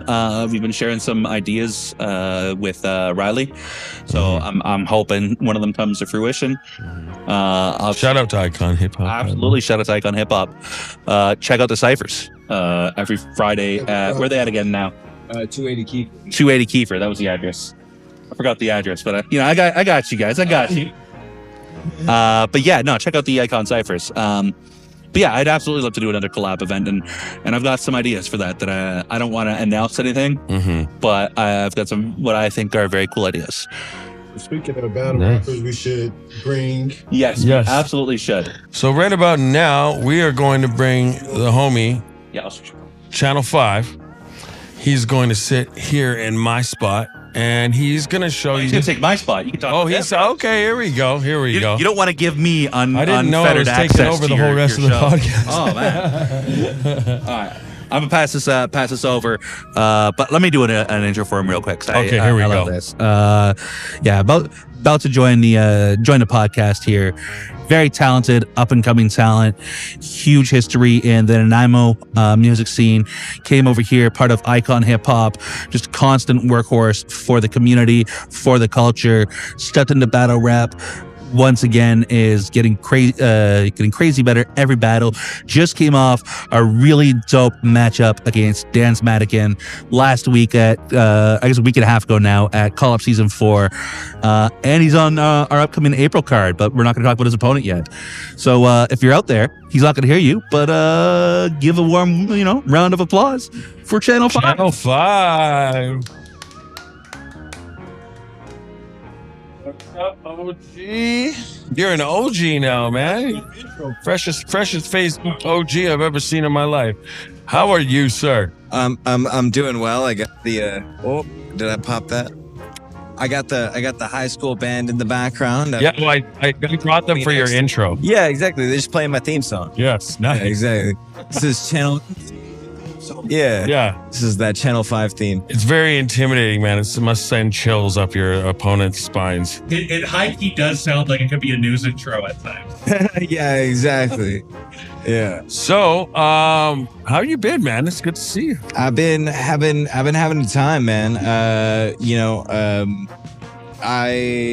Every day feels like the best day of my life. I'm living all of my dreams simultaneously, and there's really nothing better than that. Nice. So nothing has changed, I see. No. I'm just older and smoking more battle rap opponents. Yes, this is very, very much so true.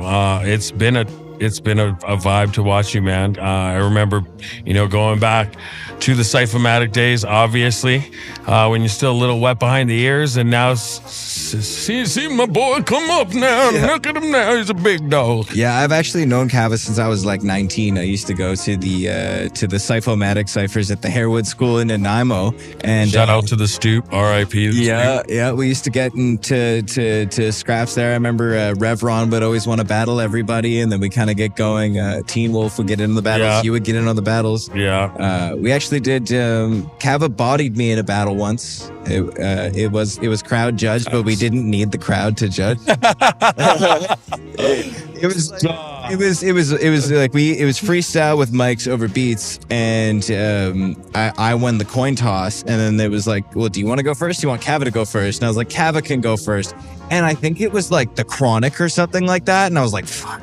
So Kava gets like the hypest Dre beat in the world and just absolutely smokes me first round, and I was like, I remember I did pull out a few OG tricks on you, some veteran tricks. I noticed a slight slip up. I did the hands to the neck chokes. Kava fights dirty. I did. I gave him a little bit of, shade just to kind of mess with his mental game, see if it could trip him up. You've come a long way since then, and I don't see you falling for any of those same tricks. I actually just watched your battle with Dan's Madigan the other day. It was great. I loved it. Shout out to Dan. Shout out to Dan's Madigan. Dan, let's go. That Cleveland Browns. Oh yeah. I love when I was lucky enough to preview some of this material. He was kind of showing me. And I was just like, whew.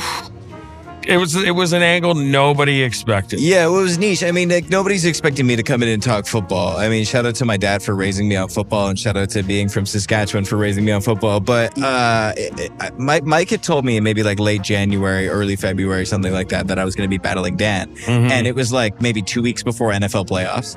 And I go on Dan's Facebook and I see that he's got the Cleveland Browns logo as his profile picture. Oh. And I was like, sick. That's a sick. size. Easy target. And I was like, the Browns were kind of hot. They had the Joe Flacco thing going on. Like, it was going to be crazy. Shout out to Joe Flacco. He won Comeback Player of the Year, actually. Yeah, he got done dirty in the first round of the playoffs. But actually, it's my fault because I wrote bars as if the Browns were going to lose because I ended my first round within just like your team. You're going out. Well, it's Cleveland, right? Yeah, I mean, it's Cleveland. It's Cleveland. So, and you know what? I think that, there were non-football fans in the audience who I think the point got across that his team sucks. But it didn't go further like the Deshaun Watson bars. I was like, look it up. Didn't come in so handy. Yeah. Shout out the Browns for some good material there. So, I've seen you kind of do a multitude of things when it comes to music, freestyling, at the ciphers, which is, over the beats. And then I've heard you put out music as well, and your music is great. I'm still looking forward to one day when we're on a track together, maybe do that It Never Rains on Vancouver Island remix. We've talked about for a few years. And now battling.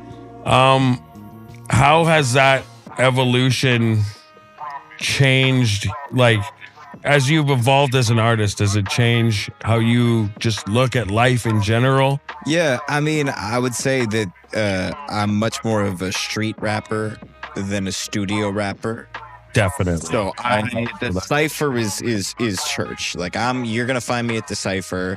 It was every Friday in Nanaimo. Yeah. And then now the it cipher switched to Wednesdays, and this is for years too as well. Like shout out to Cyphermatic crew. For real. J-Boy. By this time, if they're still doing it, it's over a decade now, right? Yeah, and it was really cool because I went to Nanaimo for school and I was 19 and I got added by Confidential actually to the Nanaimo hip hop Facebook group. I said, does anybody want a cipher? And then I found out that there was an existing rap group that met up, and then through that I got exposed to the Smoked Out battles, which was so before I went in the studio at all, I had been freestyling. I was doing the student pub open mics at VIU, and I didn't have any recorded material, but I could freestyle. So I would walk up to tables of people and be like, give me a word, and then I would just freestyle for 15 minutes. I remember when you were doing that at the coffee shop at the Vault. Yeah, this guy, man, so unique, man. I've never seen anybody do this, man. He gets on stage, but before he does that, he hands out pieces of paper and pens to everybody sitting at a table at this coffee shop he's performing at. And then the beats come on, and basically he tells them, write words, flip up the words, and I'm gonna rap it. And this guy did it, and he killed it. And he made a coffee shop loud as a freaking soccer game. It was very. I was blown away, man. I was just like, yeah, it was fun. And then from there, obviously, I had my first Smoked Out battle because I think and that was against Justified too, wasn't it? No, that was the freestyle battles where I got bodied by you. Yes, but no, I did a Smoked Out battle against Lil Corey. He goes by Coyote now. And I trampled him a little bit. He forgot his bars, and then I pulled the Kaba 1 trick because Kaba beat me, and I choked, and he went, and then Corey starts choking, and I went, and then he was like, "Fuck you," and then he continued to forget. I think the last bar that he said to me was like, "It's game over, it's game over," and I was like, it's game over. That's it. You can find that. You can probably find Smoked Out. Choke sign gets them all the time. So kids, if you want to grow up and be a battle rapper, you got to remember this one thing, man. It's like throwing a right hook haymaker and landing it. I'm gonna say one thing about that, which is that if you could make your opponent choke on the basis of the excellence of your lyrics, it is much better than the dirty tricks. Well, I think I think. The one thing about battle rap is that it's a combat sport, but I feel like there's got to be honor among thieves, you know what I mean? True that, but I was winning that battle even without that. No, let's be real. 100%. No, it was over from the coin flip. It was But yeah, so is there anything you would consider? This is, I think every battle rapper needs to be asked this. Is there a too low where you don't go? Yeah, and the thing with battle rap is that the first and most important judge of what is appropriate is you, and the second and I think really, really, really you'll find out is the crowd. If you run something that you think is okay and the crowd does not, you're going to find out immediately because it's going to flop, or people are going to legitimately yell at you and shit talk you. And Set the Bar is not afraid to tell you how they feel in actual words. Because it's a cappella, right? So if your shit doesn't hit and somebody's like, that was weird, the crickets effect will hit. And the person who's heckling you might be fucking Joey Malice or something, a legend, right? Yeah. Like a Lars Spark, you know what I mean? So to be in that room, you better not and the other thing obviously is I would say generally speaking you shouldn't be going after people's family because number one, it's just not funny, and number two, it's not really appropriate. Now in my battle against Dan's Madigan, I referenced the fact that he brings his kids to the battle with him. And then beforehand, I reached out to Dan and I said, hey, listen, I do reference the fact that your kids are there and they're going to watch me beat you. And he was like, yeah, that's fine. They would love that. And I was like, okay, great. You know what I mean? Yeah, but I'm not gonna if you have a crazy home life situation, I'm probably not gonna be the battle rapper that airs you out. So you're against that kind of, because some guys, I this is kind of why I've never battled, because I kind of feel a lot of people do know my history beforehand, so they know they're not going against just some ham and egger, right? So I assume if they're competitive enough and they want to win, they're going to my triggers, right? You know what I mean? People also probably know my history. They know that I'm just, certain things you just don't do with Rob. He will react a certain way. Yeah. And So that's kind of why I never did it, because at the same time, I was kind of always against telling a guy, don't say this. I feel there should be 100% freedom of speech. So if I go there, I'm signing up for this, and I have to be able to stand in front of whatever they say, no matter how low it is, and take it. But I'm not built like that. I mean, will hit people. As an aside as well, I think that goes to talks about the value of being part of the battle community. Because once you start going to the battles and you start to get to know these people, they're friends. They're friends. You guys build a respect with each other. You build a rapport. Everybody knows what's going on in each other's lives. So it's not like, if you come to all of the Set the Bar events and you're part of the community and somebody's like, and this guy's getting divorced, everyone's like, we know. It's not funny. Like, unless you can flip it in like a crazy way that lands really, really good. I just don't like, and I think too, like, there's much more creative. Like, I think Mike in one of his most recent battles made up this entire story about this guy's aunt being a potato farmer. And it landed, and like, that sounds like a red shirt Mike angle. You can totally lie about your opponent. Can you make up a crazy, interesting story? Yes. Yeah. The thing that I think that's really fun about battle rap is just that it's not about like launching rhyming insults at your opponent. It's about coming through with bars. It's about rocking the room. It's about showing why you're the better MC. It's really like a combat sport. It's an overall performance thing too. It's not just it's not just the lyrical content. Sorry, there's that word that keeps coming up. Yeah, but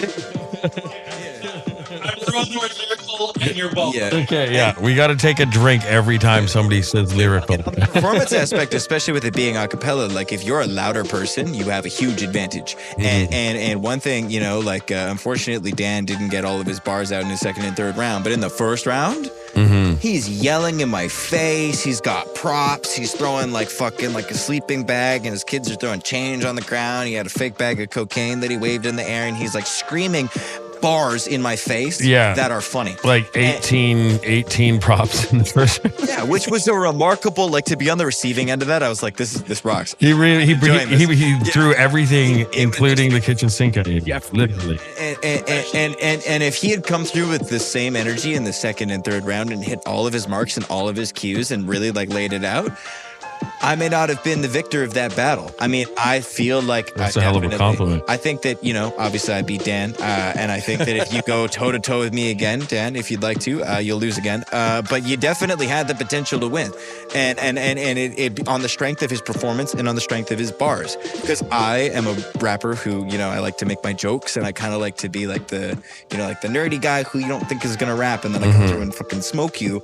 But like, if you have a guy like Dan whose energy is like on 1,000%, people are automatically going to fuck with him because he's doing a way better performance, and he's succeeding in entertaining them and making them laugh with his lyrical content.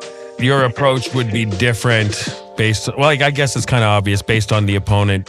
But what I mean is, like, when you have a battle, are you more focused on, I'm going to do me, I'm going to do what Channel 5 does, and I'm not going to let my opponent alter that path? Or do you consider who you're going against and then you're kind of working with that dynamic? Yeah. I mean, is that more your approach? Every opponent is different, right? So like in my battle versus Justified, for example, we had previous experience in Nanaimo. Yes. And I also I had just been coming off at the crossover event between Icon and Set the Bar. There were freestyle battles. I made it to the finals versus against Isaac Knox. I just watched Isaac Knox versus Barjay like day before yesterday. That was an amazing battle as well. Yeah. So I made it to the freestyle round with Isaac Knox, and I was holding my ground with him. I beat Cody the Catch in East Vancouver, which was that's an accomplishment. I used to see Cody the Catch battling in fucking Nanaimo and doing shows and rocking it. He battled Mike in Nanaimo. In fact, I was there for that. I was there for that as well. Yeah. Yes. And I was actually the one judge that voted you to win, Mike. Wow. Just so you know, it was 4-1, but I was the one. Huh? No, I had the 4. You had the 4. Oh, okay. Mike there we go. Had the 4. There was one where I was the only guy. There was one where I was the only guy that thought maybe was that Jinx. You're the only guy with bad taste. Bad taste. No, I remember I did vote for you. There was somebody where it was like somebody got robbed and I was the only guy voting for that guy. I can't remember who it was. I don't know. Maybe it was on that card. I can't though. remember. But anyway, I battled. I went into overtime with Coded the Catch, and it was like a street fight of a battle. And then I went to going against Isaac Knox. I had been in the other Icon freestyle battles as well, where I made it to the semifinal. So a little bit of freestyle fatigue by that point. I was doing the freestyle battles, and I had been going to the Cypher for close to a year, maybe like not quite. And when I won my first like qualifier battle when we were at the Railway, everybody started looking at me different. It's the first time that I made the Cypher, like everyone go like, bah! And I remember there was like a mirrored roof at the Railway. And so as I'm battling, I see like the crowd like jump and then like hit the roof, you know, everything. Yeah. Everybody's going nuts. And I'm freestyle battling this guy and I'm just cooking him. The video's not online anymore because Icon did a little bit of archiving. But that was the moment where things changed for me. And people were like, okay, this is the guy. And then Do you remember who that opponent was? I do, yeah. His name's Morena. Anthony Morena. I remember Anthony. Afterwards, people, because it was like the third qualifier battle, but that was the first one where like you actually had like somebody like really like coming through and like having like an 8 Mile moment. And then people kept trying to manufacture a beef between us that didn't exist. So he got shit talked a lot. And I was like, come on, like, let him just enjoy the Cypher, please. But no, that was the thing that got me back into it. And then doing more freestyle battles and seeing his reaction. And then also through that, shout out to Save the Whales. Actually, he gave me the name Channel 5. Yes. And so after the battling Isaac Knox, I reached out to Mike and I was like, yeah, I want to do this. So back to where this all jumped off from. He was like, yeah, I'm going to put you against Justified. I was like, okay, I've seen him in Nanaimo before. Yeah. So in terms of the original question was prepping for battles. So I knew him already. I had stuff to say. And then I also left my third open to freestyle because respectfully, I knew that I was battling Justified. Yeah. I was about to drop that somewhere. Self-proclaimed worst in the league. I messaged Mike. I was like, are you sure? He was like, yeah, I'm sure. Okay. And then battling Dan. Dan, it came into that battle on a real hot streak. He was the rookie of the year. Yeah, exactly. Yeah. Like he and a lot of people were favoring him going into the battle against me. And I didn't really know much about him. So I had the thing with the Browns logo on his Facebook page. And then he, in promo for the battle, started tagging me in all of these Facebook posts. He called me the dollar store version of Channel 5. He called me Ron Burgundy. He called me all this stuff. He was talking about me in the Set the Bar Facebook group. And I just didn't, I just airballed him on everything. Just didn't reply at all. And he was like typing paragraphs. Was that part of your strategy to ignore it? My whole second round was replying to his Facebook statuses. And so I cooked him on the basis of his Facebook activity for all of that. Yeah. And if you watch the battle, in the second round is where he gets off put and he tried to freestyle rebuttal to some of the things that I said. Couldn't and reconnect. then he forgot his bars. Yes. That the third round was all just like name flips, right? Because his name is Dan's Madigan and my name is Channel 5. So it's like, Dan's panicking. After Battle and Channel, Dan will be too sad to get mad again. Yeah. After Battle and Channel, Daniel never had a chance to win. The only world that happens in is the one that Dan's imagining. All that Dan's managing right now is last round shenanigans. You know what I mean? That reminded me of the Chris D'Elia Eminem napkin and the babkin mamkin. Yeah, exactly. Exactly. That was getting inspiration. That's what I felt, actually. I low-key was like, is he channeling that right now? Yes. Channeling that. Where did Channel 5 come from? What's the... I've got a lot of years on the radio. And I used to be on CHLY 101.7 FM in Nanaimo for years and years. I used to host the Kinetic Flow with you as well. And I still work in radio today. And I don't like to cross over work in hip hop. So I asked to not have that happen. And so they just started calling me Channel 5 Cole. Yeah. And I was like, yeah, hell yeah. So that's how you can find me on everything now. Well, mostly on Instagram is where they post the hip hop stuff, but Channel 5 Cole is what it became. And then it's actually a dope rap name. It is. Yeah. It's nice. And then people always ask like if I'm like if I'm aware of like Channel 5 Andrew Callahan, and like of course, yes, fan of his work, but I'm not that. It's just this was the rap name that was given to me for the local Vancouver scene.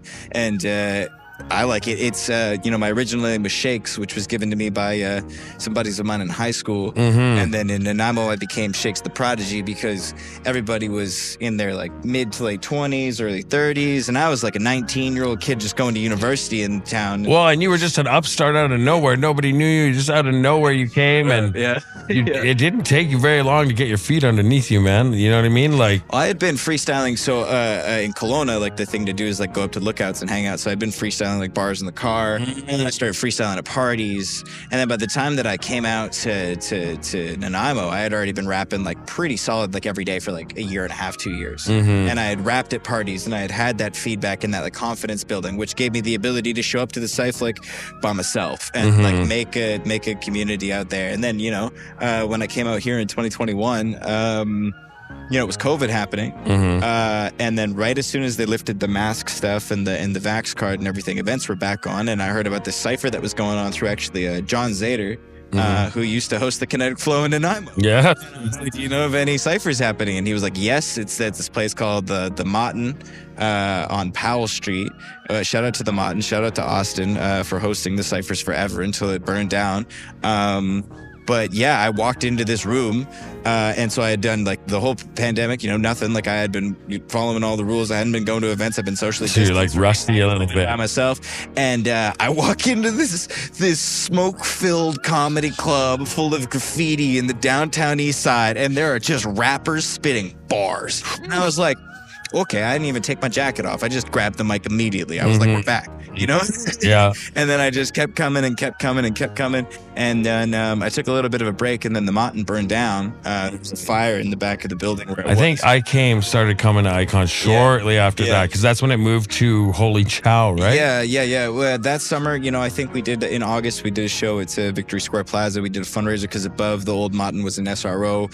So partially there was like a fundraiser for Austin and the Mountain, and then there was also a fundraiser for the people who were displaced, able to help get like supplies for those people and that kind of thing. And then, we were at the Plaza Skate Park downtown for a while, and then the neighbors got pissed off at us, and it started to get cold, and so we went to the Holy Chow. That was one of my favorite ones, actually, the skate park the ones. skate park is the best. They just I felt like, when you hear the stories, the legends of the block parties in the Bronx, where it all started, like when we were going to those in the summer, man, I was like in awe, man. I never thought I would get to experience anything like that. 200 people in the skate park, people breakdancing, skating, bringing fucking boarding, saxophones. right back to It's just a remarkable vibe. Yeah, Skytrain flying over top, It was cars incredible. driving by. It's nice and sunny. People playing beach volleyball over by Science World. I'd be out there rapping right now. I might go just spit a free by myself on my way home. It's not too far down the way from me. But then we ended up at the Railway, which was awesome, and that was like Railway forever. And then they didn't pay their fucking. And which, pay your rent. Like, I'm sorry if the people who ran the Railway at the time are watching this. I would say get a time machine and pay your rent. Icon, we could have maybe made that happen. We went to a couple different places. The Burb, actually, Cannabis. The book. That was a good one. The block party. That's where I met this man. We reunited. Yeah.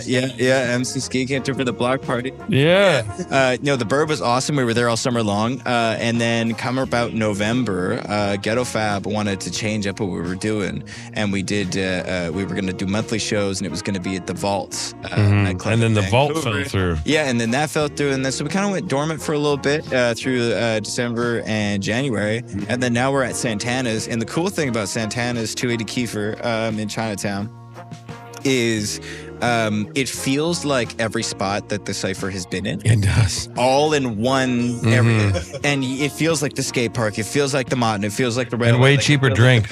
Yeah, and you can pack like a significant number. Like when we had the christening of that Cypher, we had the Roughnecks Dance crew come out. We had the West Coast Grooves beatboxers. We had Vancouver Latin Freestyles. We had, probably like 150. Shout out to Vancouver Latin Freestyles as well. They are really the godfathers of all of this. Shout out to everybody who came through, especially the Roughnecks. I love to rap. I'll rap from the beginning of the Cypher to the end. If the Roughnecks are there, I just want to watch them fucking breakdancing. Yeah. They're the coolest thing moving. Like anytime the breakdancers are in the Cypher, for me, they're the star of the show. And again, like the community there, like I moved over here from Nanaimo where I had a great community, great support system, great thing. Moved out here, knew no one in the middle of the fucking like height of the pandemic. And then through the Cypher, like I had the best friends of my life. Like I was hanging out with my buddy buddy MC Rumi and Saber T last night. We, you know, Chia, who raps under the name Chiva in the battle stuff. My homie Bobby Blaze, you know, Ghetto Fab, who runs it. Like it's not just like people who rap together. Like I have the best friends I've ever had through hip hop shit. And everybody, like I met Red Shirt Mike in like 2015. I met you in like 2015.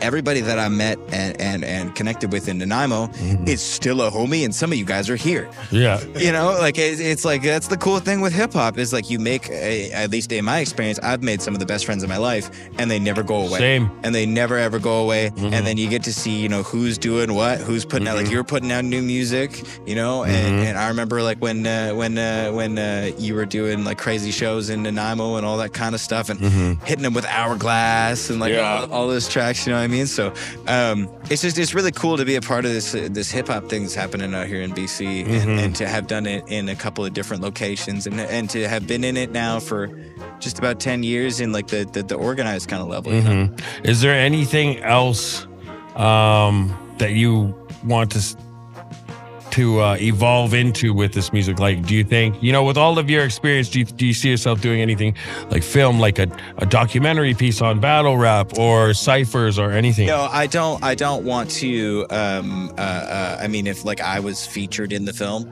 great. I don't want to make one of those. Either one, yeah. I just want to rap. I'd like to be on both ends of that, behind the lens and in front of it. I don't really have a lot of interest in being like the chronicler or the storyteller of the hip hop scene. If that's the thing that people are trying to do, I'm happy to lend a hand and whatever I can to help making that happen. But I don't know. Like to me, that feels like work, whereas like hip hop feels like my life. And the thing that I'm really vibing on with hip hop right now, like I got lots of buddies who are big time studio rappers, buddies who are going on tour and stuff like that. Me, I'm in love with busking right now. I'm addicted to busking. You can find me. You making good paper doing that? Yeah. Yes. I've thought about doing it. It's just, here's the thing. You need a permit, don't you? If you're not on, if you're getting your ass kicked and you're not vibing, you're not going to make a lot of money. But you know, we've been going out with the crew, like a bunch of the icon guys, like, you know, Saber T, Save the Whales, Truth, you know, me, Lane,